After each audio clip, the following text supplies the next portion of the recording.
এই লোকটাকে পৃথিবীর যে কোনো জায়গা থেকে খুঁজে বার করো আর জিতে নাও 10,000। Okay. তোমাকে হাওয়াইন শার্ট, হাফ প্যান্ট এবং এই জুতো পরা একজন বৃদ্ধ লোককে খুঁজতে হবে। এটা করার জন্য 48 ঘন্টা সময় আছে। যাও।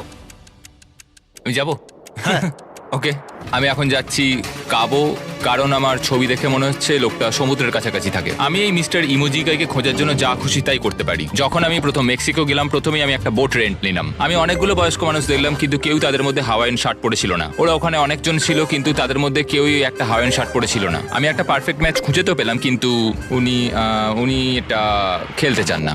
নতুন প্ল্যান, আমি 10টা হাওয়াইন শার্ট কিনলাম আর তাদেরকে দিলাম, দেখি তারা এটা পরতে চায় কিনা। 2 ঘন্টা কেটে গেছে, আমার মনে হচ্ছে এটা কখনোই কোনোভাবে সম্ভব নয়। আমি নিজেকে পরাজিত ঘোষণা করেই দিয়েছিলাম, কিন্তু সেই সময় অদ্ভুত একটা ঘটনা ঘটলো। আপনারা বিশ্বাস করবেন না, আমার সামনে কে বসেছিল। আপনাকে দারুণ লাগছে। আমি মিস্টার বিস্টকে কল করছি। হেই, কনগ্রাচুলেশন, তুমি এই মাত্র জিতে নিলে 10,000 কি ডলার। মানে? আরে সত্যি? আমরা কি হেলিকপ্টারে যাবো?